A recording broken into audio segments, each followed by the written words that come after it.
Dhugaatiif nyaata koo jireenya lubbuu koo Yesuus Kiristoos naaf laatteetta gaafas har'a maaltu dhufee barumsi inni haaraa Waaqayyo si madaa gooftaan bara baraa Yesus madaa gooftaan bara baraa Maqaa Abbaa kan Ilmaa kan Hafuura Qulqulluu Waaqa tokkotti namannaa Amiin.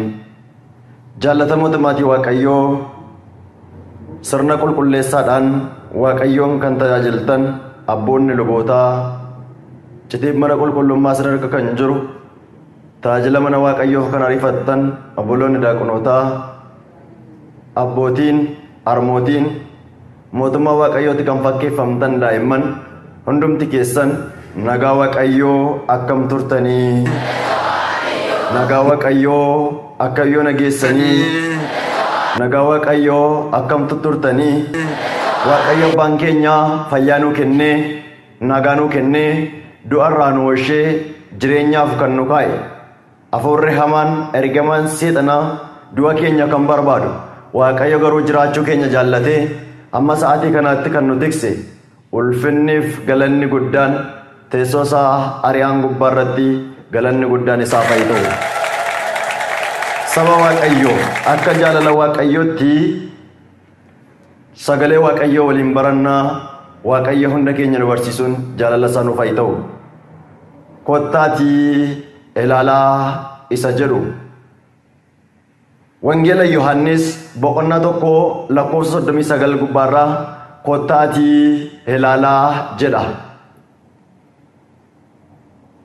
Kutaa kana ilaaluu fuula duraa sagaleen kun akkamitti dubbatame eenyutu dubbate isa jedhuu fi sagalee guddaaf jabaataa kana kan dubbate gooftaa keenya fayyisaa qoricha keenya Yesuus Kiristoostu dubbate.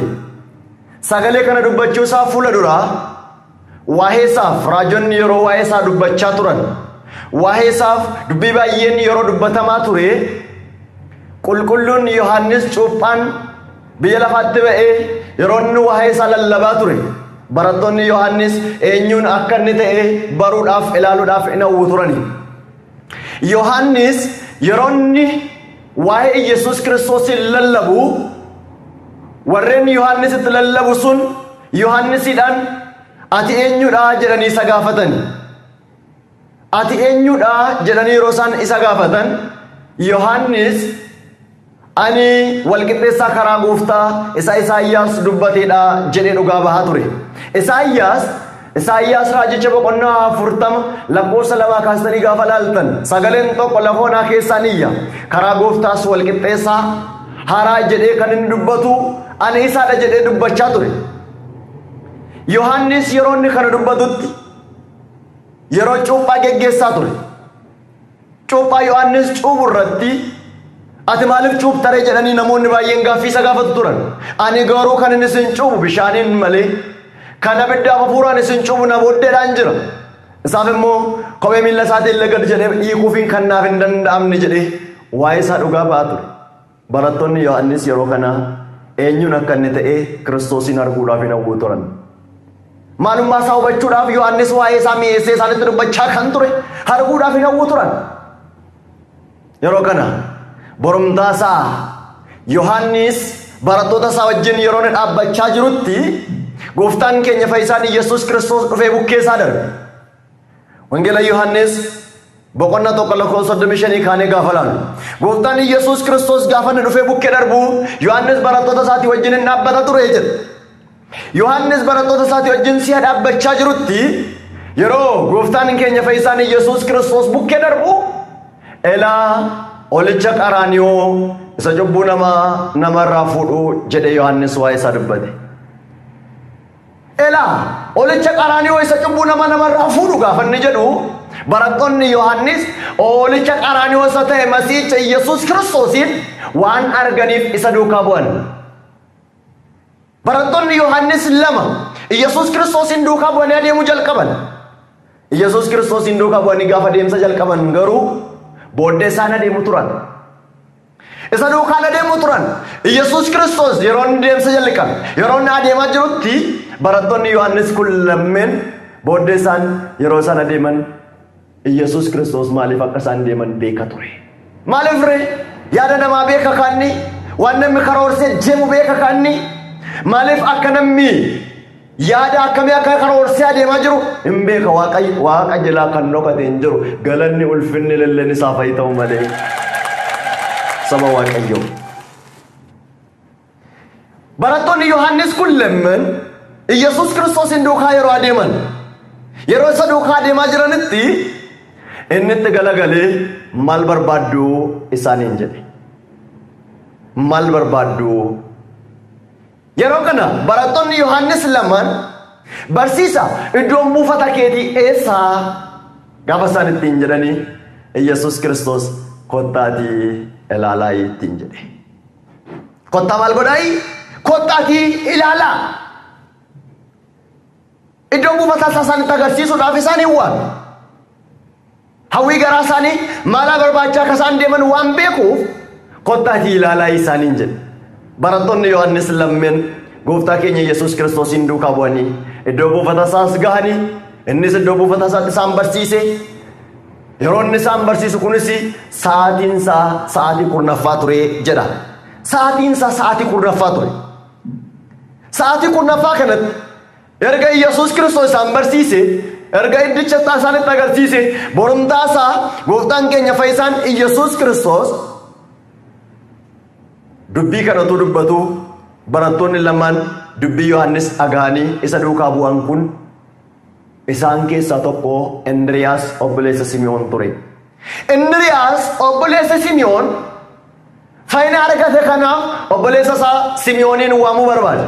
Obboleessa isaa Simi'ooniin waamuudhaaf gaafa dhaqu Simi'ooniin waamee gara Yesuus Kiristoositti fide.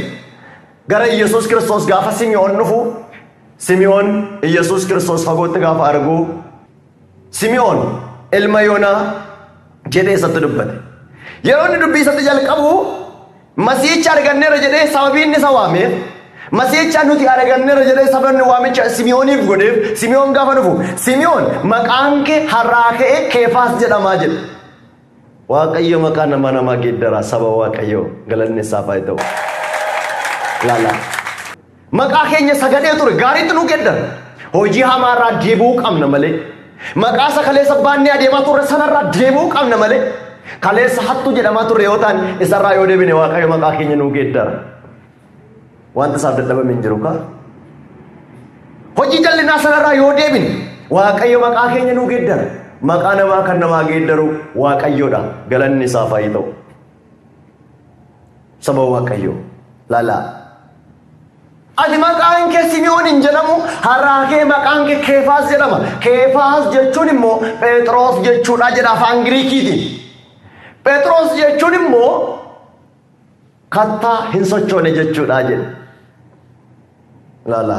Kattaa hin sochoone maqaa isaa kanatti geeddareef maqaa tokkoon keenya Waaqayyo nu geeddaruun jaalala isaa nuuf haa ta'u. Saba Waaqayyo. Yeroo kanatti gooftaan Yesuus Kiristoos borumtaa isaatti Galiilaa dhaquudhaaf yeroo ka'ee Filiphoosin argate. Filiphoosin gaafa argatu na duukaa bu'i ittiin jedhe. Filiphoos Yesuus Kiristoosin duukaa bu'e. Fayyina arge googoon gaafa qajeelu, jaamaan gaafa banamu, duudaan gaafa dhaga'u, naafi gaafa diriiru gaafa argu adduwween fayyuun qabu obboleessa koo kan dhukkubfataa jiruun barbaaduu qabaa jedhe. Saba Waaqayyo barbaaduu qabna. Mandara keenya keessa naannoo keessa jiraannu keessatti namoota dhukkubfataa jiran lubbuudhaan lubbuun isaanii kan nagaan argan lubbuun isaanii kan nagaa dhabe Waaqayyoon irraanfatanii biyya lafaa keessa kan jooraa jiran Waaqayyoon irraanfatanii Waaqaa harkee duukaatti kan jilbeenfataa jiran Waaqayyoon dhiisanii warra moora laaltuudhaaf kan ulfina kennanii kan isaaniif jilbeenfatanitti dubbachuu qabna. Kottaa laalaa jechuu waamuu qabna. Mandara Bitaaniyaa keessa nama dhukkubsachaa jiru barbaachaaf deeme. Lubbuun isaa kan dhukkubsachaa jiru saba Waaqayyo baay'een keenya fayyaa fakkaanna malee nagaa miti. Haadha adeem halkan yoo ciifne hinaan yoo mana baanu Kinni malee socho'uu hin dandeenyu saba waaqayyo baay'een keenya. Dhukkuba baay'ee baannee jiru. Namni gaafa nama laalu fuulli isaa gaariitti fakkaatee nama nagaatti fakkaachuu danda'a. Garuu keessi keenya dhukkuba garaa garii baannee adeemaa jirra. Kaan dhukkuba mataa nyaataan qabame halkanii ganama gaafa ba'u gaafa galu yeroo hunda haadha adeemu. Halkan asii bachi gala gaggala. Halkan hirriba biyya fuullee argatee rafeen bulu. Dhibee namaa kana kan argu waaqayyoodha. Namni fuula namaa laalee nagaadha namaan jechuu danda'a. Keessa namaa kan argu garuu waaqayyoodha. Waaqayyo hundumaayyuu arguu hin danda'a. Isa keessa keenya dhiphina keenya yaaddoo keenya isa rakkachaa jiru isa dhiphachaa jirru waaqayyoon dura wanta dhoksu hin jiru. Rakkoo keenya dhiphina keenya qadaannee dhoksuu hin dandeenyu. Buqqeenee immoo agarsiisuu hin gaafatu. Hundumaayyuu hin argan galanni waaqayyoodhaaf haa ta'u. Ililleen isaaf haa ta'u ammayyuu bara baraan. Saba waaqayyoo. Gooftaan keenya fayyisaan Iyesuus Kiristoos gaafa isa waa'ee Iyesuus Kiristoosiin gaafa dhaqee Naatnaa'elitti dubbachuuf jedhu Naatnaa'elin barbaacha dhaqe. Naatnaa'el kottuu Masiicha arganneerraa Naazireet keessaa Naaziraawwii isa jedhame sana arganneerraa jedhe. Laalame arganneerraa dhugaatii isa ta'u jireenya isa ta'u faayidaa isa ta'u isa arganneerraa jedhe. Dhuguma inni dhugaatii keenyaaf nyaata keenyanni nyaata dabar inni waaqayyoodha. Waaqa bara baraan jiraatudha galanni waaqayyoodhaaf haa ta'u. Saba waaqayyoo. Laalame namni tokko tokko waaqummaa isaa kan kaadu barumsi haaraan baay'een dhufuu danda'a. Barumsi garaa garaa biyya kana keessa biyya lafaa keessa faca'ee jiraachuu danda'a. Nuun garuu barumsa haaraa kanan barbaadnu Iyesuus Kiristoos waaqayyoodha. Waaqa Naatnaa'elin fayyise. Waaqa bara baraan jiraatudhaan. Kanaaf saba waaqayyoo Naatnaa'elin gaafa inni waamu Naaziraawwii arganneerra. Naazireet keessaa burqaa gaarii arganneerra gaafa inni jedhu Naazireet keessaa wanti gaariin burquu danda'ii jedhe. Injila Yohaannis boqonnaa tokko lakkoofsa 46. Naazireet keessaa wanti gaariin argamuu danda'ii jedhe. Yeroo kana maal ittiin jedha isinitti fakkaata Filiiphoos kottuutii ilaalii jedhe. Kottuutii maal godhii? Kottuutii ilaalii ittiin jedhe. Waamicha godhaafii jira. Kanaafidhaan warra badanitti waamicha goone kan nutti agarsiisuu qabnu dhugaa, kan nutti dubbachuu qabnu dhugaa. Kottuutii ilaali gaafa inni ittiin jedhu arguudhaaf Naatnaa'el gara Iyesuus Kiristoosiin dhufe. Iyesuus Kiristoos waaqayyoodha. Dhugaadhaan keessa namaan beeku. Namni tarii fuula namaa laaluu danda'a. Waaqayyo garuu laphee namaa arga. Macaafa Saamu'eel isa duraa boqonnaa 16 lakkoofsa 7. Namni fuula laala. Waaqayyo garuu laphee laalaa. Saba waaqayyo.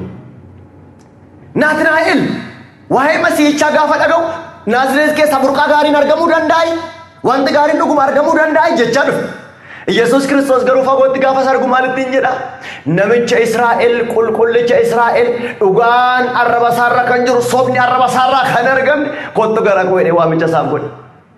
Yeroo kana Naatnaa'el gara Iyesuus Kiristoositti dhufee eessatti na beektaa?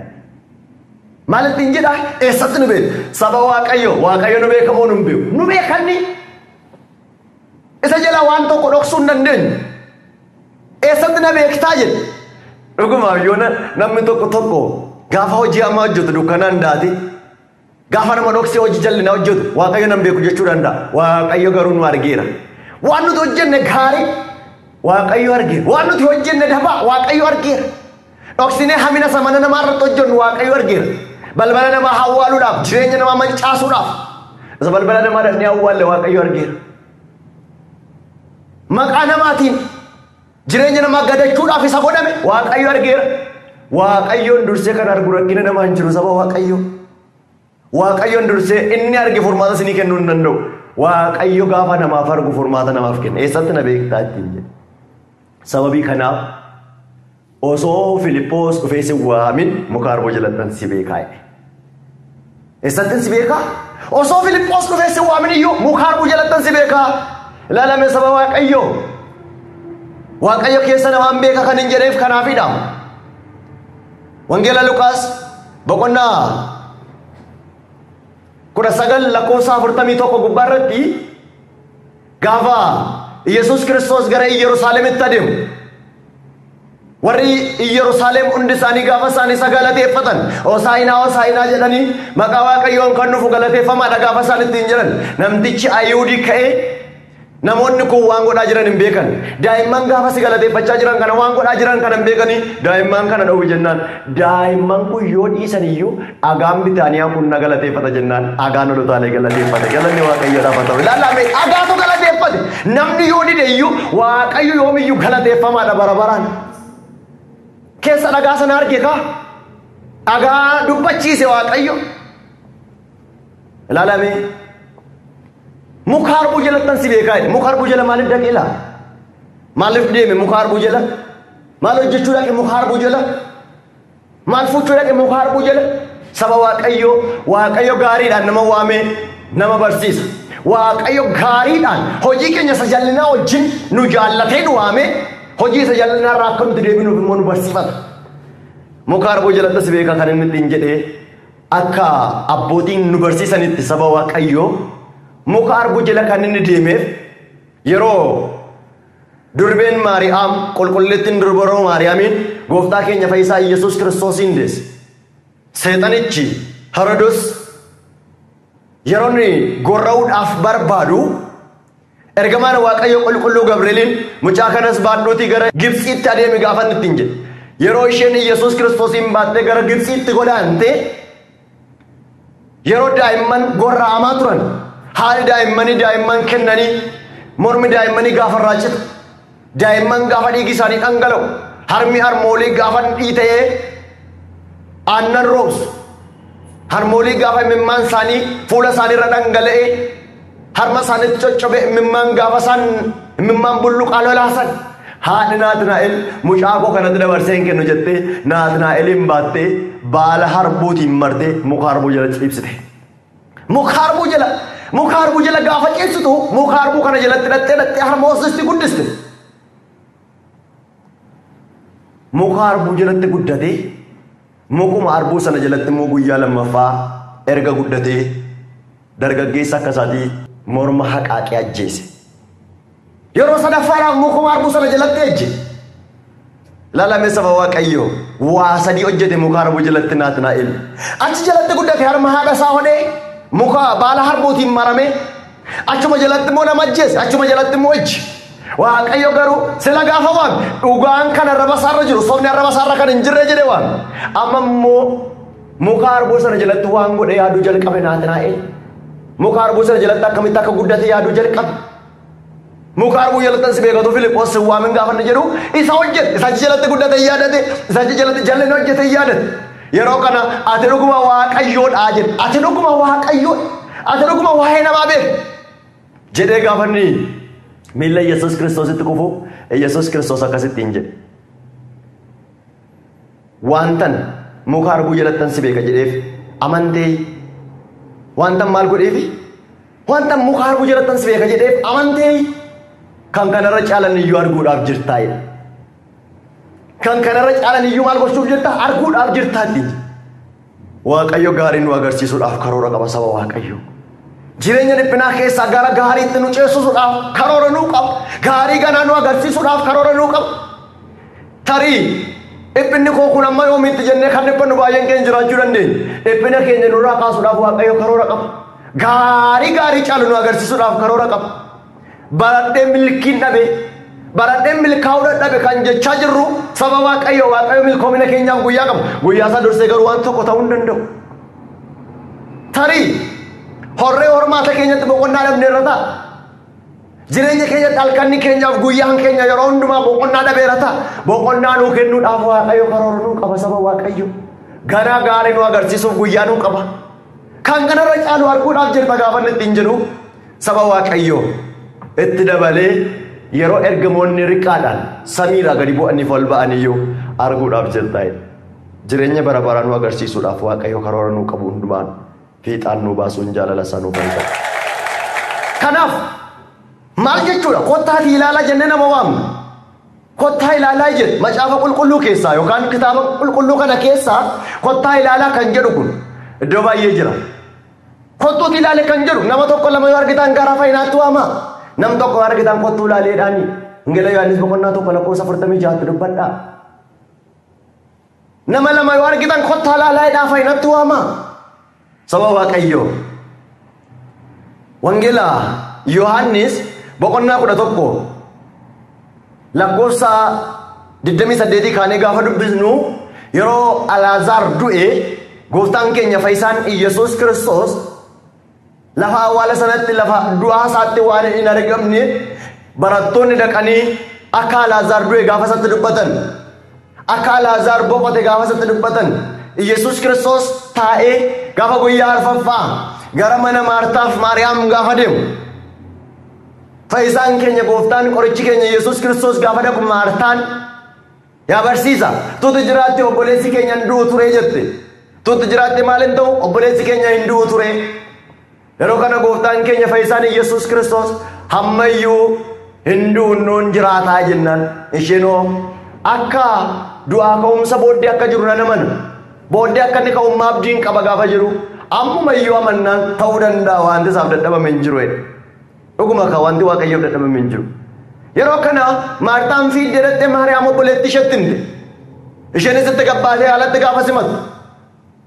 Namoonni warra mana keessa jiran ishee duukaa gayyaanii tarii lafa awwaala isaatiitti ba'uu datti ilaata jedhanii ishee duukaa gaafa bu'an. Gooftaan Iyesuus Kiristoos gaafa ishee argu imimmaan dhangalaasee boo'uu jalqabe. Elaa akkanatti ta'uuf jedhanii gungummii jalqaban gungummii baay'eettuun.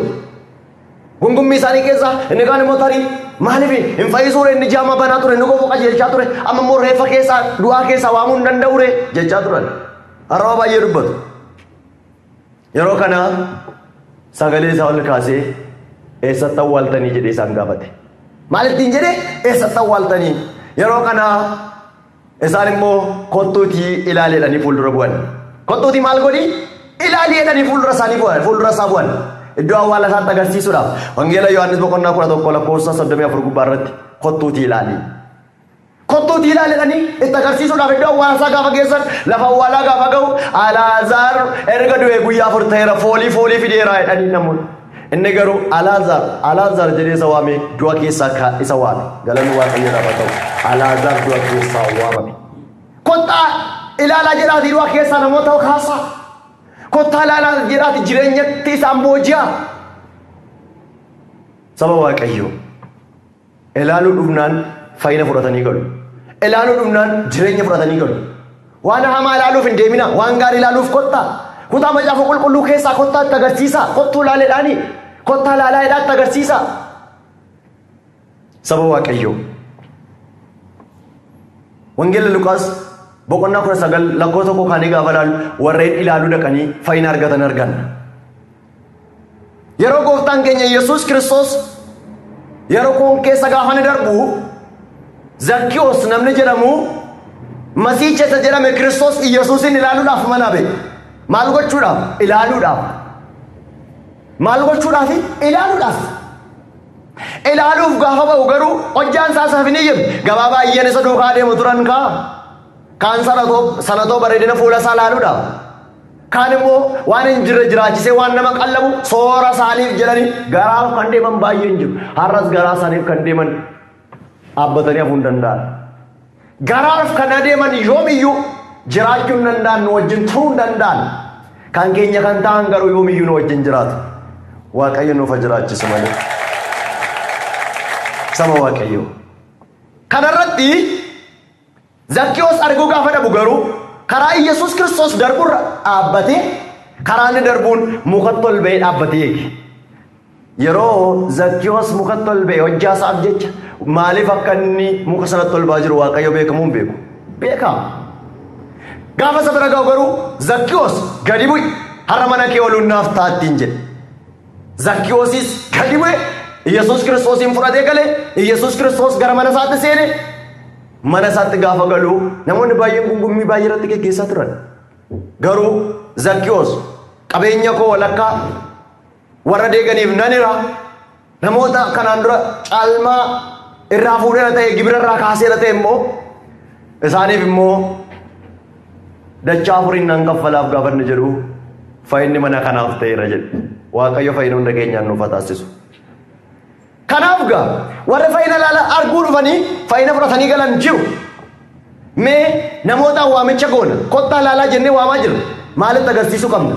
Saba Waaqayyoo wanti nuti itti agarsiisuu qabnu 81 fi 66 macaafa qulqulluu adda addummaa isaatti agarsiisuu qabna. Namoonni baay'een macaafni 66 kun waanuma inni samiirraa gadi bu'e waan inni akka kanatti gad dhufe kan itti fakkaatu jira. Macaafni garuu gaggeessaa hafuura qulqulluun caafame saba Waaqayyoo. Kanaaf macaafa kana immoo itti agarsiisuu qabna. Macaafa kana gaafa itti agarsiisu immoo inni 66 kanarra jiru hubannaan isaa kan namaaf hin galle baay'een jira. Kun immoo deebiin isaa 81 irra malee jiru. Isa 81 irraa malee argachuu hin danda'an. Yoo isa 81 irraa ilaalan garuu deebii argatu. Hubannaan isaa kan namarraa hir'atu jira kutaa kana keessa. Hubannaan isaa kan argamu garuu 81 keessa yoo dhaqan qofaadha. Gaaffii namatti kan ta'u jiraachuu danda'a as keessa. Deebii kan argatan garuu 81 yoo bira dhaqanii. Namoonni baay'een gaafa nuti qabsuurota dubbannu gaafa nuti ajaa'iba dubbannu namoonni baay'een eessaa fuutan isa kana immoo kan jedhan baay'een jiru. Gaafa nuti ajaa'iba Yesuus Kiristoos irraa dubbannu ajaa'iba durbee Maariyaam irraa gaafa dubbannu qabsuurota Kidaa Hayimaanootii irraa qabsuura Giyoorgis irraa gaafa nuti dubbannu qabsuura qulqullootaa irraa gaafa nuti dubbannu inni kun immoo itti dabalame kan nuun jedhan baay'een jiru. Garuu deebiinsaa kan argamuu danda'u mana qulqullummaa keenya kana keessa qofaadha. Kutaa mana qulqullummaa kanaa keessa malee eessa deemanii argachuu hin danda'an. Wanta macaafa qulqulluu irra hin jirre raawwattu manni qulqullummaa keenya saba Waaqayyoo. Mee kanaaf gooftaan Yesuus Kiristoos biyya lafaarra gaafa deemaa ture. Wanta inni dubbate hundumaa jira miti macaafa kanarra. Wanta inni hojjete hundumaa jira miti macaafa kanarra. Saba Waaqayyoo. Wanta inni dubbate wanta inni godhe hundumaa barraa yoo ta'e lafe kunillee fudhachuu hin danda'u abbootiin. Bokkaan gannaa qalama ta'e lafti waraqata ta'e waa'ee kee barreessinee fixuu hin dandeenyu dubbannee fixuu hin dandeenyu kanaaf jedhani. Mee kitaabni qulqulluun kun waa'ee kanaa maal dubbataa laa? Wangeela Yohaannis boqonnaa 21 lakkoofsa 25 akkas jedha. Kana malees kan biraa Yesuus kan hojjete waan baay'een jiru. Hundumti isaanii tokko tokkoon utuu caafamanii biyyi lafaa macaafa kana fudhachuu hin danda'edha. Laalamee. Wanti Yesuus Kiristoos hojjete waan baay'een jiru. Hundumti isaanii tokko tokkoon utuu barraa'anii garuu biyyi lafaa fudhachuu hin danda'u. Lafti kun illee fudhachuu hin danda'u. Itti barraa'ee xumuramuu hin danda'u. Waan baay'ee hojjete kaa. Macaafa kanarraa yookaan kitaaba qulqulluu kanarra saba Waaqayyoo wanta inni hojjete hundumaa jira miti. Yoo 81 warra dhuftan garuu argachuu dandeessu. Yoo ajaa'iba Yesuus Kiristoosiin fudhattan garuu waan baay'ee argachuu dandeessu. Ajaa'iba durbee Maariyaam yoo fudhattan garuu waan baay'ee argachuu dandeessu. Kun iyyuu gara Kiristoositti isin fiduudhaaf malee amanachuudhaaf malee amanannaatti isin jabeessuudhaaf kutaa baay'ee jira. Kutaa amma dubbadhe dubarraa kanarraa.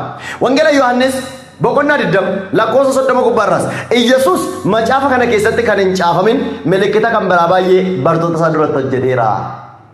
Laala. Yesuus macaafa kana keessatti kan hin caafamin milikkita kan biraa baay'ee bartoota isaa duratti hojjeteera. Lakka wanti macaafa kana keessatti kitaaba qulqulluu kana keessatti hin barreeffamin baay'ee jira hoore. Eessa jira ree? Argachuu kan itti dandeessu yoo addana dhufte duwwee. Kottu laali sitti agarsiifna. Kottaa laalaadhaatti agarsiisa haa ilaalu. Phaawulosis Xiimotewoosin ilma isaa gaafa gorsu yaa mucaa koo geggeessaa hafuura qulqulluun kan barreeffamu macaafni baay'een jiru jedha. Lammaffaa Xiimotewoos boqonnaa 3 lakkoofsa 14 kaasnee gaafa laalu. Haga 16 caafanni qulqullaan hundinuu geggeessaa hafuura Waaqayyootiin barreeffame. Barsiisuuf qajeelchuuf qajeelummaatti barsiisuuf leenjisuudhaaf dhimma sii baasaa. Karaa gaariitti si qajeelcha. Isaan akkasii fudhadhuutti hin jiraadhuedha. Macaafonni gara gaariitti nama qajeelchan waan baay'een jiru. Kitaaba qulqulluu kanarraa kan hafan kanneen akka qabsuuraa dhufee haa ilaalu malee. Kiristaanummaatti kan nama jabeessan macaafni yookaan kitaabni qulqulluun baay'ee jira. Dhufee haa ilaalu. Saba Waaqayyoo. Kanaaf Phaawulos gaafa saba Tesaloniqee gaafa gorsuus akkas jedha. Lammaffaa Tesaloniqee boqonnaa 2 lakkoofsa 15 gubbaarratti egaa yaa obboloota nana barsiisa dubbii afaaniitiin yookaan ergaa caaffataatiin nu biraa isinitti darbetti qabamaatii jabaadhaa dhaabbadhaa. Mee laala Egaa obboloota nan barsiisa dubbii afaaniitiin yookaan ergaa caaffataatiin nu biraa isinitti darbetti qabamaati jabaadhaa dhaabadhaa. Maal jechuudha? Obboloota nan barsiisa yesan waltajjiirra dhaabbannee isin barsiifne jechuudhaan. Akkasumas immoo dubbii afaaniin isinitti kan dubbanne. Harraba keenyaan kan isinitti dubbanne yaadadhaa itti qabamaa jiraadhaa. Inni immoo hin caafamne kaa. Inni immoo caafamee kan jiru mana qulqullummaa keenya keessa qofaadha. Akkasumas immoo ergaa caaffataatiin yookaan xalayaadhaan kan isinitti barreessine isatti qabamaa jiraadhaa dhaabadhaa. Xalayaadhaan kan barreeffames mana qulqullummaa kana keessa qofa jira. Waaqayyo amanannaa keenyatti nu haa jabeessu. Saba Waaqayyo. Hubannaan isaa warri hubannaan itti irrate akkuma waan kutaa macaafa kanaatiin inni 66 kun duwween deebii isaaniitti ta'etti kan fudhatanii fiigan baay'een jiru. Mee gaaffiin isin gaafadha. Seera uumamaa boqonnaa 4 lakkoofsa 3 maal jedhaa? Akka ijoolleen Addaam Abeeliif Qaayil aarsaa dhiyeessan dubbata. Aarsaa dhiyeessan kana eessaa fuudhan? Eessaa baran? Aarsaa kana waa'ee maalii dhiyeessan? Hin jiru 66 yoo 81 irra dhaqan dhoowweedha deebiinsaa.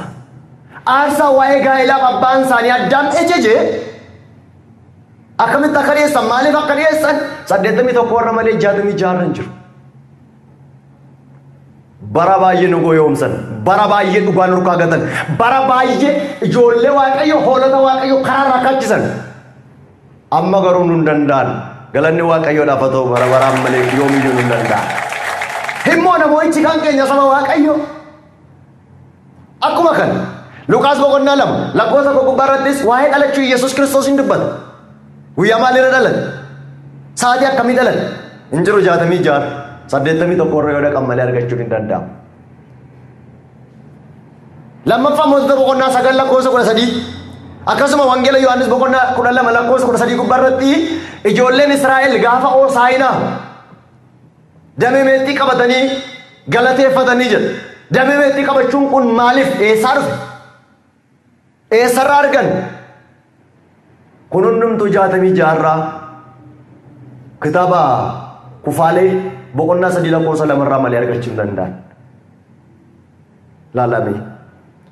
Kanaaf wanta gaaffii namatti ta'u kan hundumaaf deebii kan ta'u 81dha. Kottaa ilaalaa jedhaatti agarsiisaa kaa. Haa ilaalanii dhufanii deebiisaa. Faayidaa 81 dhufanii arganii. Yihudaa boqonnaa 1 lakkoofsa 14 gubbaarratti Heenok Addaamii jalqabee dhaloota 7ffaa ture. Inni waa'ee isaan kanaa raajii dubbateera. Mee ilaala.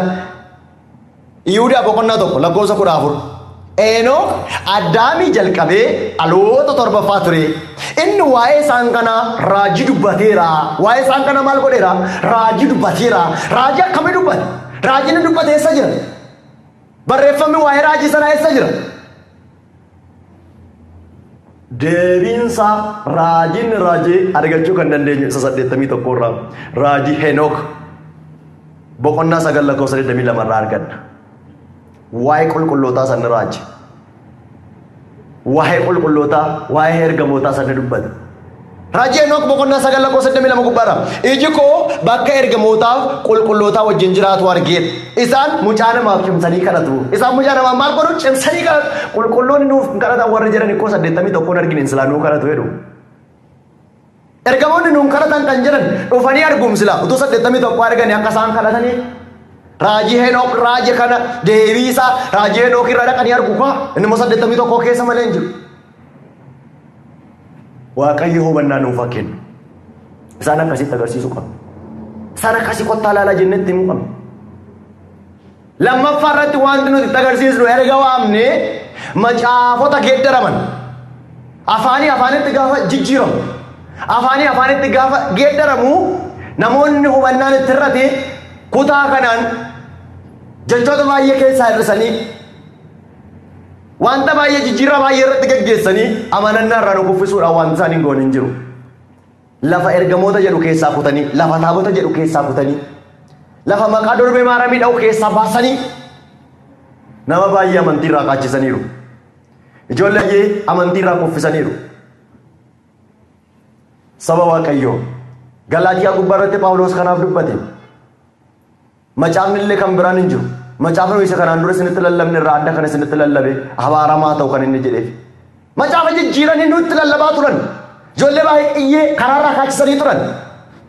Mee lammaffaa irratti wanta agarsiisnu kana keessaa macaafota isaan jijjiiranitti agarsiisuu qabna.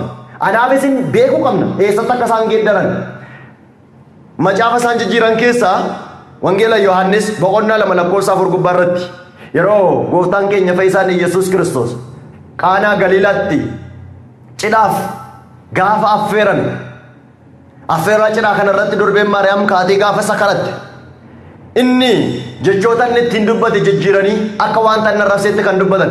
Isa kanarraa gaafa laallu Abbaa Gammachiis isa 66 irraa gaafa arginu yookaan isa saabaa kanarraa gaafa arginu maalirraa qabdaa isa jedhu isa Oromiffaasa 97 irratti immoo akkas jedhanii jijjiiran. Haadhoo hojii koo keessa maaliin lixxaree tokko jechi kun lamaan ilaalame. Maalirraa qabdaa isa jedhu jijjiiraniitu asitti immoo fidanii haadhoo hojii koo keessa maaliin lixxaree akka wanta hin arrabsin. Mee saba Waaqayyoo gaaffiin isin gaafadhu. Yesuus Kiristoos barsiisaa gaarii moo barsiisaa jallaa akka kootiidha? Barsiisaa sirriidha miti? Ilaalaa akka barsiisaa sirriin waan barsiisu fakkaata miti dee? Barsiisaan tokko wanta barsiisu hin fakkaatu taanaan barsiisaa sirriidha hin jedhama? Eeyyee. Kanaaf iyyuu gooftaan Yesuus Kiristoos barsiisaa gaarii ergate. Seera boqonnaa 20 gubbaa irratti abboommii kurnan gaafa kennu abbaa kee haadha kee kabaji barri kee akka dheeratutti erga jedhe deebi'ee haadha isaa arrabsuu hin danda'a? Hin danda'u. Maalirraa qabda jechuun anaafatti lola walirraa hin qabnu jechaadha saba Waaqayyoo. Wangeela Maariqoos boqonnaa 5 lakkoofsa 1 kaanii hamma 10tti gaafa dubbisu seexanichi hidhamee lafa awwaala keessatti sansalataan hidhamee gaafa taa'aa ture gaafa ba'u gara Yesuus Kiristoos dhufe ilma Waaqayyoo akkasii taate nan beeku nan dhiphisin maalirraa qabdaa lola walirraa hin qabnu jedhe. Isa kana geeddaruudhaaf akka wanta hin arrabseetti maalirraa qabda jechuun lola walirraa hin qabnu jechaadha. Isee kana geeddaruu barbaadanii. Kabiraan immoo hojii ergamootaa boqonnaa 20 lakkoofsa 28. Hojii ergamootaa boqonnaa 20 lakkoofsa 28. Isa Oromiffaa mata 66 amma isiniin jedhu kanarraa isa saabaarraa akkas jedha. Ammas of eeggadhaa waldichi hundumaa hafuura qulqulluun isarratti kan isin moosise. Phaaphaasota godhee kan Waaqayyo waldaa kiristaanaa eeguuf dhiiga isaanii isin bitateedha. Meelaala.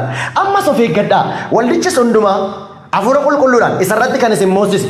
Phaaphaasota godhee Waaqayyo waldaa kiristaanaa eeguudhaaf dhiiga isaanii kan isin bitateedha. Maal godhee?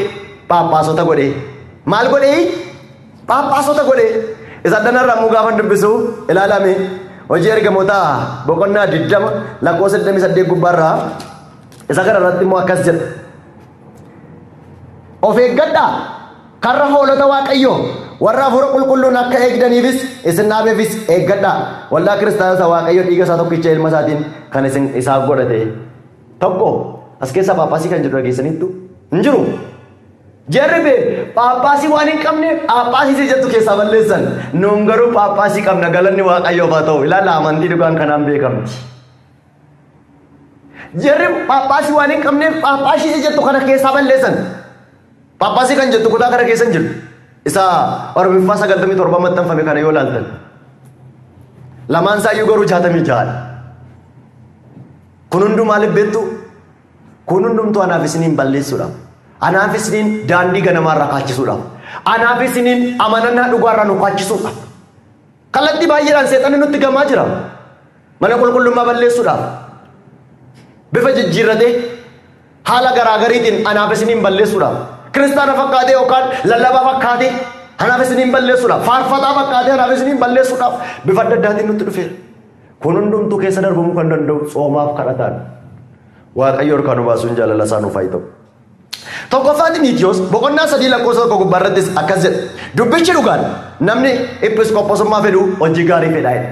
Dubbichis dhugaan namni episkooposummaa fedhu maal fedha? Hojii gaarii fedha. Isa kanarraa gaafa dubbistanii Xiimotewos isa duraa boqonnaa 3 lakkoofsa 1 gubbaa irratti maal jedha? Namni ilaaltuu hojii waldaa kiristaanaa ta'uu fedhu hojii gaarii fedha. Mee episkooposii kan jedhu argitanitti asitti.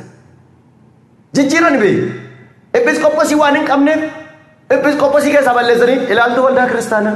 Jaarsa waldaa kiristaanaa episkooposii maaltu walitti fide? Jaarsi waldaa kiristaanaa harkatu fila harkatu buusa. Garuu episkooposii waaqayyootu fila. Muudama bara baraan kennamu. Maaltu walitti fide? Ilaalame kutaa isaan jijjiiraa jiran. Tiitoo boqonnaa tokko lakkoofsa 5, Tiitoo boqonnaa tokko lakkoofsa 1 gubbaadha. Episkooposii kan jettu keessaa balleessanii jaarsa waldaa kiristaanaa bakka buusan. Yoo waaqayyo nu eegi malee saba waaqayyo eeboo baay'een nutti darbatamaa jira. Karaarraa nu kaachisuudhaaf, dhugaa nu wallaalchisuudhaaf. Kabiraan faarsaa Daawit faaruu 108 lakkoofsa 24 ilaala akkas jedha. Faarsaa Daawit 108 lakkoofsa 24 jilbi koo soomuu koo irraan kan ka'e na dadhabe. Namummaan koos fooniif dhadhaa dhabuu koo irraan kan ka'e na huqqate. Kan jedhu fooniif dhadhaa ishee jette sana keessaa balleessan. Maaliif beektu? Garaa isaanii hin danda'an jira. Waan garaa isaanii hin dandeenyeef fooniif dhadhaa ishee jettu keessaa balleessan. Jilbi koo soomuu koo irraan kan ka'e na dadhabe. Namummaan koos fooniif dhadhaa dhabuu irraan kan ka'e na huqqate. Isee kana saba waaqayyoo namni waaqayyoon beekuu kan hin danda'u koo soomiidhaani. Maaliif soomta? Kiristoos nu soomeera kan jedhu baay'een jira. Kiristoos siif soomeera. Siif du'eera soo maaliif duutare? Maaf kadhannaa si barbaachisanii yeroo biyya lafarra jiru asii kadhateera. Ilaalame. Mee Yesuus Kiristoos biyya lafarra gaafa ture saba waaqayyoo. Yeroo soome halkan 40 bultee 40 gaafa soome. Midhaan bishaan soome immoo cubbuu soome.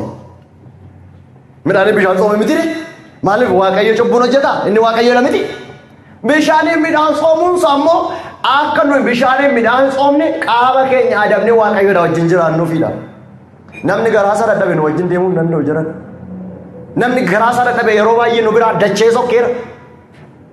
Yoo waaqayyo nama gargaare malee rakkisaadha. Waaqayyo nu gargaaruun jaalala isaa nuuf haa ta'u. Barri kun bara Roomee kan jedhamee waamamu yeroo baay'ee nageessu. Barri si'anaa akkoo bara Roomee jedhama. Maaliif ani isiniin jechuu barbaade?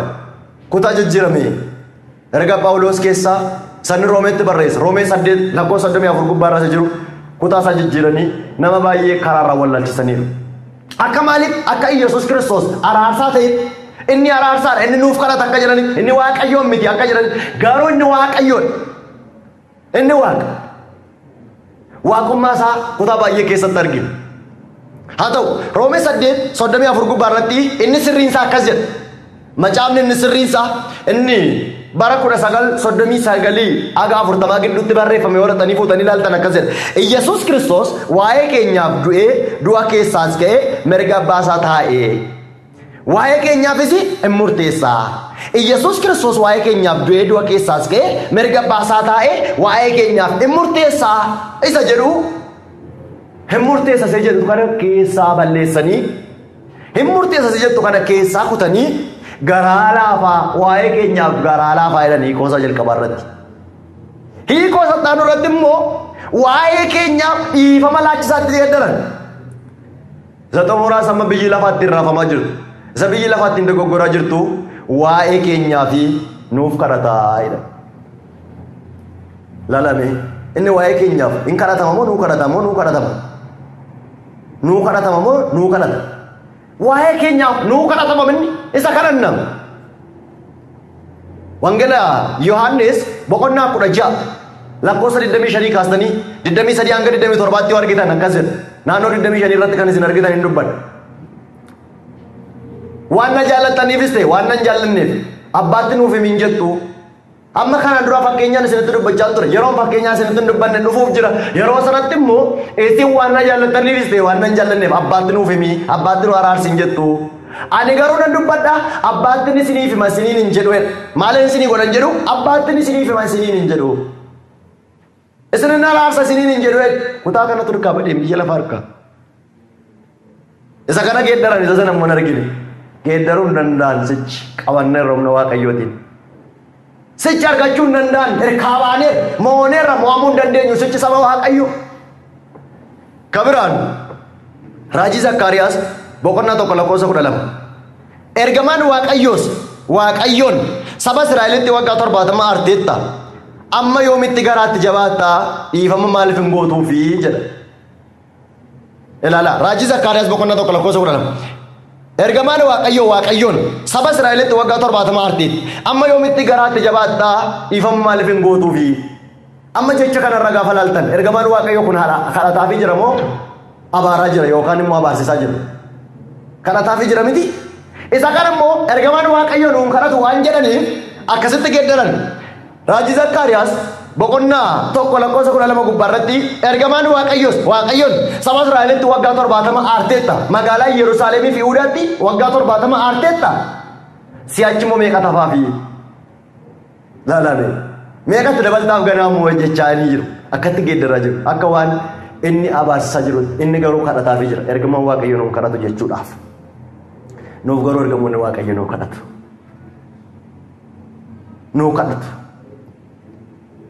isa kanaaf kutaa baay'ee geeddaran taabota illee nu raanfachiisuudhaaf mana waaqayyoo nu dagachiisuudhaaf kutaa garaagarii geeddaraa turan maal jedhaa lammaffaa Qorontos boqonnaa 6 lakkoofsa 16 Kiristoosiif diiyaabiloos waliigaltee maalii qabu ree na hubachaa jirtu miti Kiristoosiif diiyaabiloos waliigaltee maalii qabu ree kan amanneef kan hin amanne tokkummaa maalii qabu attamiin walii galuu danda'u ree taabonni waaqayyoo waaqni tolfamaan tokkummaa maalii qabuudha ilaa Kiristoosiif diiyaabiloos waliigaltee maalii qabu ree kan amaneef kan hin amannes akkamiin walii galuu danda'u ree taabonni waaqayyoo waaqni tolfamaan tokkummaa akkamii qabuudha taabonni waaqayyoo waaqni tolfamaan akka taabonni waaqayyoo kan biraa ta'e waaqni tolfamaan kan biraa ta'e dubbachuutti jira namoonni isin waaqa tolfamaatti waaqessitu taabonni waaqa tolfamaadha namoonni jedhan immoo waaqa tolfamaadha taabonni kun kan jedhan immoo saba waaqayyoo waan garaagarii nutti dubbatu waan garaagarii nutti odeessu isa kanaaf taabota waaqayyoo isa jettu kana keessaa balleessanii manni qulqullummaa fi waaqni tolfamaan tokkummaa maalii qabaatti geeddaran laalaanis kanaaf isin mancaasuuf hin kun hundumtu mana waaqayyoo jalaa nu baasanii nu gatuudhaaf kun hundumtu waaqayyoo hunda keenya nu eeguun jaalala isaa nuuf haa ta'u raajii Daani'el boqonnaa 10 lakkoofsa 3 gubbaarratti ani Daani'el torban 3 guutuu soomerran ture jedhe ani Daani'el torban 3 guutuu yeroo soomaa ture dhadhaan dibanne daadhiin yaa'u safaan qotti hin buune foonis hin nyaanne isa jedhu fooniif dhadhaa isa jettu kana keessa dhaqanii balleessan foonis ta'e dhadhaan nyaanne isa jettu kana keessa balleessan garaa isaanii jechaadha Maatiyos boqonnaa 28 lakkoofsa 19 gubbaarratti immoo maal jedha deema macca hundumaa maqaa abbaa ilmaa hafuura qulqulluun cuuphaa deema macca hundumaa maal godhaa maqaa abbaa ilmaa hafuura qulqulluun maal godhaa cuuphaa barsiisa bartuu koo taasisaa ilaa jecha tattii kana sadan qabadhaa cuuphaa barsiisa bartuu koo taasisaa tartiiba ishee kana ilaalaa ishee kana immoo namni tokko yoo guddate cuuphame malee yoo barate malee cuuphamuu hin danda'u nuun jechuudhaaf cuuphaa mana amantii keenyaa kanarraa nu kaachisuudhaaf ortodoksiin dogoggortee jirti jechuudhaaf akkas jedhanii geeddaran deema maqaa abbaa ilmaa hafuura qulqulluutiin barsiisaa cuuphaa bartuu koo taasisaatti geeddaran cuuphaa barsiisaa bartuu koo taasisaa isa jedhu barsiisaa cuuphaa bartuu koo taasisaatti geeddaran mee sinumtuu tartiiba isaa irraa hubadhaa cuuphaa barsiisaa bartuu koo taasisaa barsiisaa bartuu koo taasisaa lamaantu walitti aana nama baay'ee karaa irraa kaachisanii makkasini dhugaa owwaalanii dhugaan urkaa gatanii yoo waaqayyoo nama gargaare malee rakkisaadha dhugaa kanatti qabamanii jiraachuun kottaa ilaalaa jennee agarsiisuu qabna gaasa geeddarame kan macaafa hunda isaa wal bira keenne isa afaan ingiliffaa wal bira keenne isa afaan amaariffaa finnee ke'anne isa afaan oromiffaa isa kan saabaasaa isa kan oromiffaa laatinii isaa finnee wal bukkee keenyatti agarsiisuu qabna adda addummaa isaa irra barsiifne gara dhugaatti geessuu qabna yoo waaqayyo nama gargaare akkasittiin nama gaariitti fiduun hin danda'amu waaqayyo hunduma keenya nu gargaaruun jaalala isaa nuuf haa ta'u Yaaqoob boqonnaa 5 lakkoofsa 14 isin keessaa namni dhukkubsate jiraayi isin keessaa namni maal ta'e jiraayi isin keessaa namni dhukkubsate jiraayi namni dhukkubsate yoo jiraate luboota waldaa kiristaanaa waamsifatu jedha maal waamsifatu luboota waldaa kiristaanaa waamsifatu isaan immoo maqaa gooftaatiin dibata dibanii haa kadhataniif maal godhaniif dibata dibanii haa kadhataniif dibanni sun kadhanni sunis ilaala dibanni sun kadhanni sun nama sanaaf cubbuu isaa hin dhiisisaa fi dhukkuba isaa irraa si fayyisa ilaala Dibati sun dibanni qulqulluun isaan diban sun cubburraa hin qulqulleessa dhukkubarraa hin fayyisa. Ishee isaan geeddaraan as keessatti dubbadhee kan hin darbuu barbaade luba ishee jettu nuun hundumti keenya luba jechuudhaaf isaan luba isa Waaqayyo file kaaduudhaaf luba mana qulqullummaa keenya falmuudhaaf luba ishee jettu kana jaarsolii waldaa kiristaanaa waamsifatu. Jaarsolii waldaa kiristaanaa waamsifatu isaan immoo dibata dibanii akka kadhataniif. Dibatuma kana iyyuu dur immoo nu falmu turanii. Dibatichuma iyyuu dur immoo nuun qoricha warra bataskaanaa dibaniif nuun jedhaa turan. Dhuguma qoricha inni garuu qoricha jireenyaati. Qoricha isa biyya lafaa miti. Isa kan mooraalaaltu miti. Mee kanaaf gaafa nuti mana qulqullummaa dhannee dhungannu maaliif dhungattu muka dhungattu nuun jedhu. Mukatti sagadduu nuun jedhu. Nuun maaliif beektu luboonni gaafa mana qulqullummaa sana ijaarame gaafa inni xumurame phaaphaasonni dibata qulqullummaa diban. Seera ba'uu boqonnaa 30 lakkoofsa 28 kaanee gaafa lallu mana qulqullummaa kana ijaartee gaafa raawwattu dibata qulqulluu kana dibee naannessi qodaa hundumaa mana kana hundumaas dibata qulqulluu kana dibee akka jechuun mana qulqullummaa kun maaliin dibamee jira jechaadha. Dibata qulqulluudhaan dibamee jira. Gaafa dhannee mana qulqullummaa kana dhungannu eenyutti bu'aa jirra jechaadha dibata sanatti bu'aa jirra. Dibanni sun immoo maal godha jechaa jira Yaaqoob boqonnaa 5 lakkoofsa 14 cubbuun qulqulleessaa dhukkubarraa hin fayyisan. Kanaaf mana qulqullummaa gaafa dhungannu gaafa mana qulqullummaatti buunee gallu dhukkuba keenyarraa fayyinee galla cubbuu keenyarraa qulqulloomnee galla galanni Waaqayyoodhaaf haa ta'u. Gaafa nuti mana qulqullummaa fuulduraan tasaallamu yookaan immoo gaafa nuti uggumnuuf sagannuuf nuun falmuu danda'u. Garuu nu waan macaafa qulqulluurra hin jirre gochaa hin jiru. Maaliif an akkasiin jedhaa jira? Phaawulos nagaa mana qulqullummaa akka inni gaafate hin dubbata. Nagaa gaafachuudha. Nagaan siif haa ta'u yaa mana qulqullummaa fakkeenyi Yerusaalemii jenna. Akka jechuun kun lafa fuunee miti. Itti agarsiisaa kana dhugaasaa. Phaawulos kana gochaa ture. Hojii ergamoota boqonnaa 18 lakkoofsa 22 gubbaarratti akkas jedha. Mandara Qisaariyaattis bu'ee kana booddee Yerusaalemitti ol ba'ee waldaa kiristaanaa nagaa gaafatee jedha. Waldaa kiristaanaa maal godhe? Nagaa gaafate. Maal akkamittiin harka qabaa nagaa harkatti qabee nagaa gaafata waldaan kiristaanaa. Manni qulqullummaa harkatti qabee nagaa gaafata. Yookaan mormatti qabee dubbisa jechaadha. Isa nuti nagaan siif haa ta'u yaa mana qulqullummaa jennee uggumnuufidha. Faarsaa Daawit 5:7 gubbaarrattis ani yeroo mana qulqullummaa kee fuuldura ga'u ulfina kee gara mana qulqullummaa keetti galagalee kufeensi sagadaa jedhe. Kanaaf goonamna. Dhugatti kanatti agarsiisaa dhugaan urka balleessuu barbaadaa jiru. Itti agarsiifne yoo jenne dhugaatti agarsiifnaan abbichi yoo fudhate ittiin jiraate ittiin jiraata. Didee jennaan garuu ittiin bada. Nuun garuu dubbachuutu dirqama keenya. Itti muutu dirqama keenya saba Waaqayyoo. Warra akkamitti himnaa? Warra dhugaa ukkaamsanitti himna. Warra macaafa qulqulluu jijjiiranitti himna. Warra macaafa qulqulluu kana geeddaranitti. Hiikoon isaa galuu fidinnaan geeddaranii fixanii. Macaafni qulqulluun gaafa dubbisan billaa qallamadha. Abbaan gaarummaan dubbise ittiin jiraata.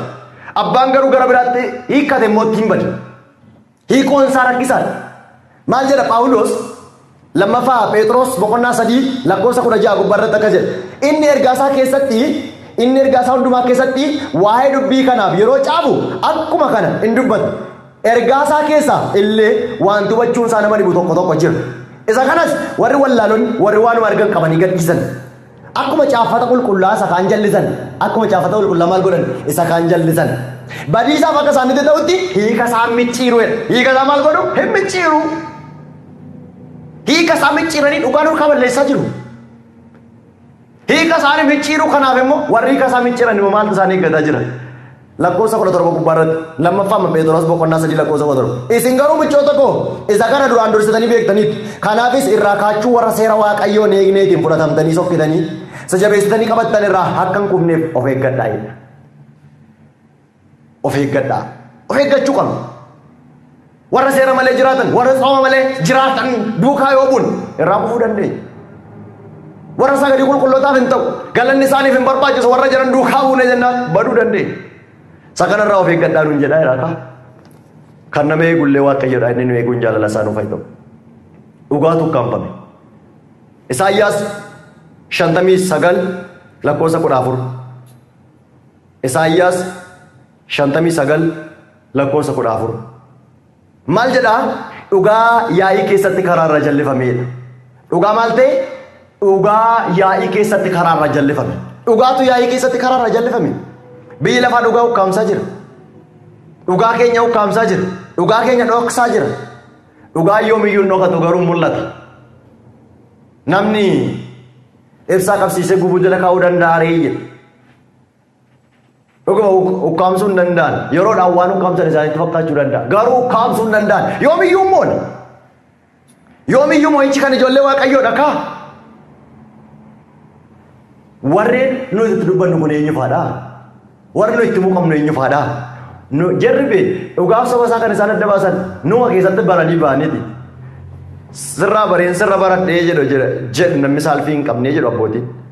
Namni saalfii hin beekne sirraa bareen sirra baradhe jedhaa jedhan. Nagaamay sirraa baree sirra baradhee sirra baree kun immoo hin danda'amu.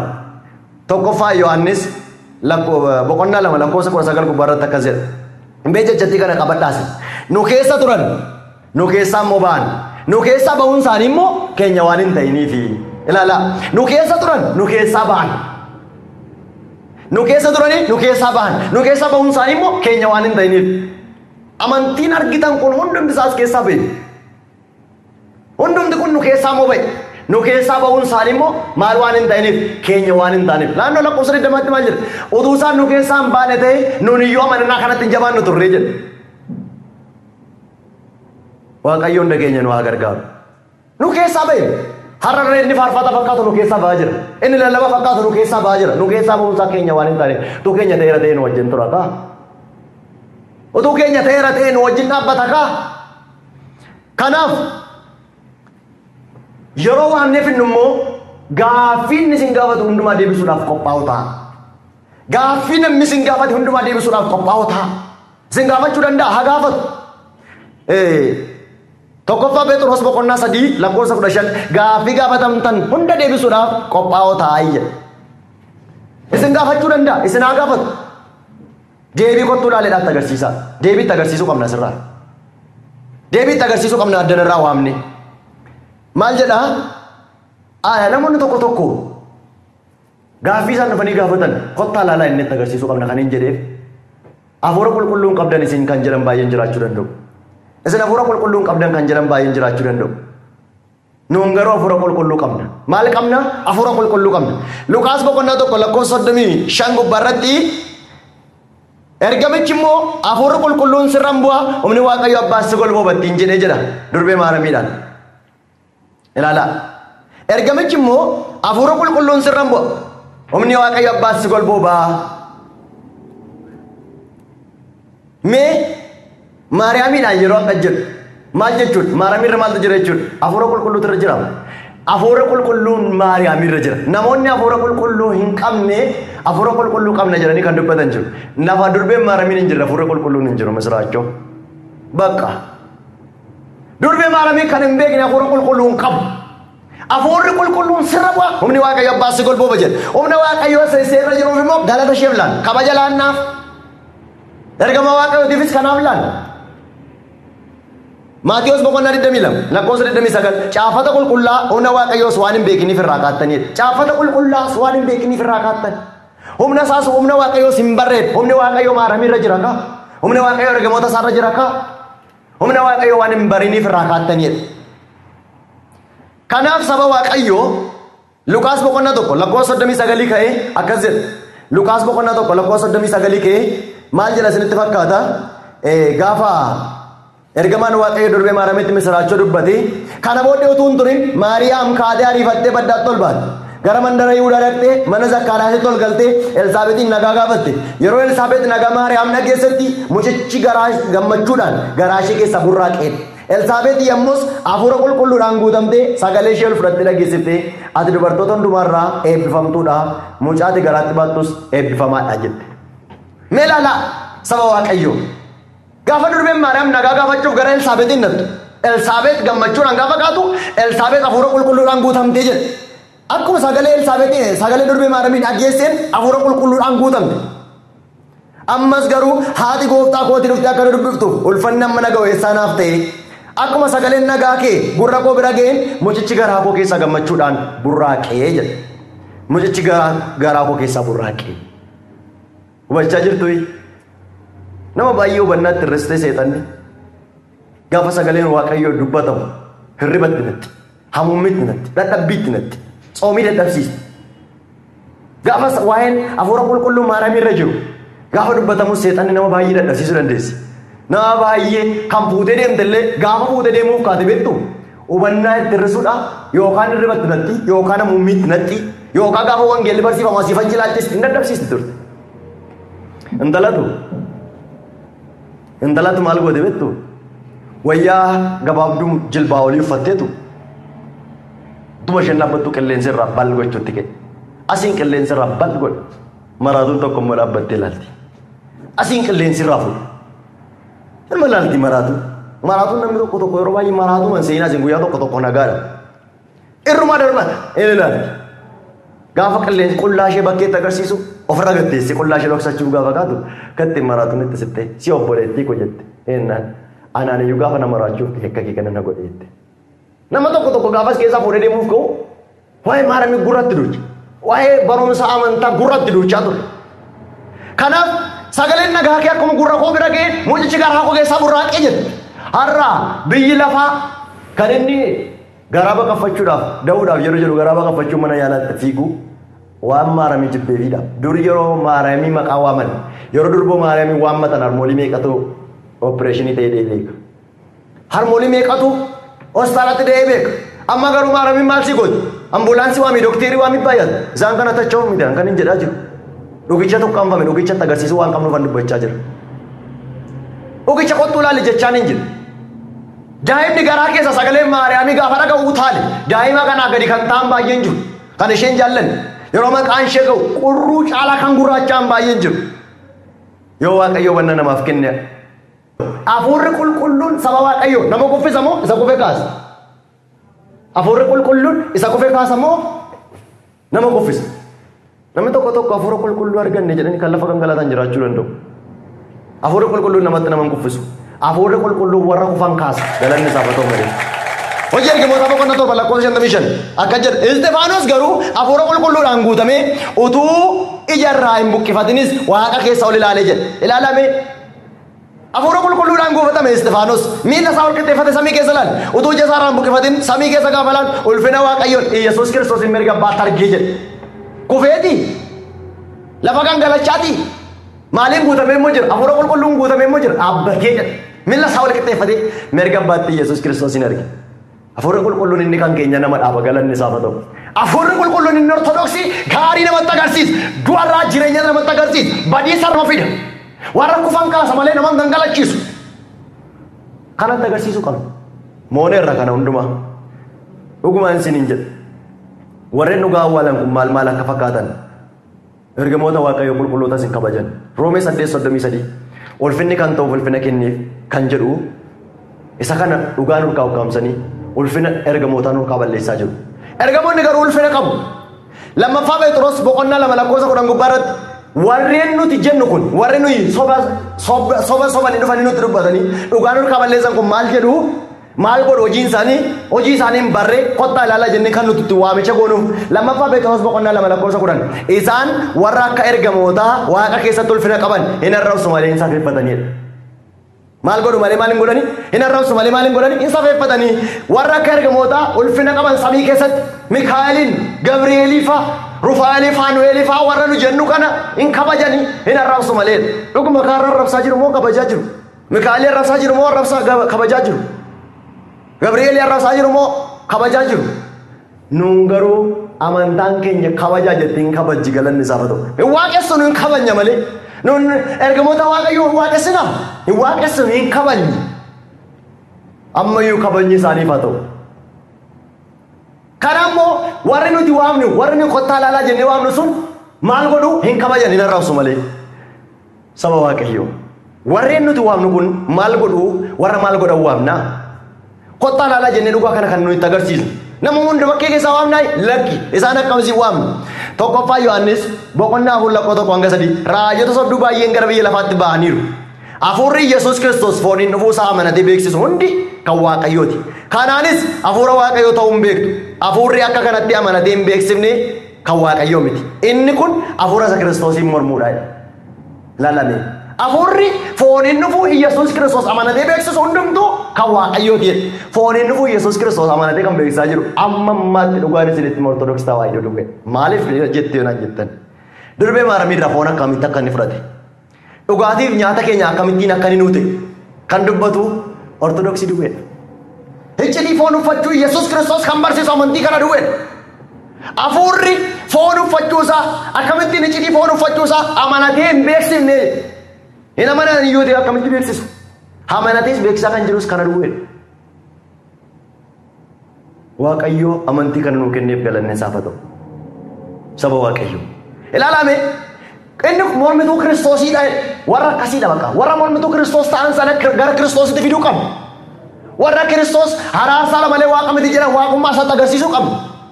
Kottaa ilaalaa jennee isaan beeksisuu qabna. Kana dhuge miti. Saba Waaqayyo. Isaan kan hundumaa moonee irra galanne isaaf haa ta'u. Nu loluu danda'u, nuun falmuu danda'u garuu nu mo'an. Falmii kanaan Waaqayyotu nu mo'isisa. Mo'ichi kan ijoollee Waaqayyoodha. Ijoollee koo isin raajota sobduu kana mootaniitu nuun jedhe kaa Waaqayyo. Raajota sobduu kana mo'onneerra warra soba nutti raajanii dhugaa nu kaa ukkaamsan. Isaanii nu kottaa lalaa'edhaa waama haa arganii dhufanii. Maaliifan isin hin jedhe? Ergaa Yohaannis tokkoffaa boqonnaa afur lakkoofsa afur gubbaarratti ijoollee koo isin kan Waaqayyooti raajota sobduu sanas mootaniittu jedhe. Raajota sobduu sanas maal gootaniittu? Mootanii mooneerra moo moone? Mooneerra akkamitti moone? Durmee gaafa nuti sabala gaafa nuti bataskaanaa fudhannee baanu maal baatanii deemtu nuun jedhanii gaafachaa turan. Amma garuu suuqiidhaa ilaandii wal gahan jiru. Hunduma baat mooneerra moo mooneere? Ji'a muddee keessa gaafa 29 yeroo nuti dur xuwaafii qabannee mana qulqullummaa ibsaa qabannee gaafa nuti dhaqnu birrii warra amantaa kanaa kan fixee xuwaafii bituudhaan nuun jedhu. Ibsaa bituudhaan nuun jedhu. Amma garuu gaafa sana ji'a muddee keessa dhaqaa laalaa hunduma ibsaa qabatee fiigu. Himmoone mommoon nutti galagalaniiru. Kana dhuge miti. Dibata qulqulluun isiniin jedhu sila dur nuun falmaa turan. Amma garuu dibata fakkeessuudhaaf zayitii nyaataa suuqii irraa bitanii kan itti fakkeessaa jiran baay'ee jira. Mooneerra. Waaqayyo mo'icha nu kenneef galanne isaaf haa ta'u. Kanaaf kottaa laalaa jennee isaan agarsiisuu qabna. Gaarii isaanitti agarsiisuu qabna. Jireenya isaanitti agarsiisuu qabna. Fayyina isaanitti agarsiisuu qabna. Kottaa ilaalaa jedhee Waaqa nu barsiifatee Waaqa nu gorseef galanne isaaf haa ta'u. Amantii fakkeessuun baay'een si waamanii har'aan deebi'anii hundoo si gaananii arjummaan kee addaa dhiifamaan nu ilaalfaa cubbuu keenya dhiistee jireenya nuuf laattaa. Cubbuu keenya dhiistee jireenya nuuf laattaa. Dhugaatiin nyaata koo jireenya lubbuu koo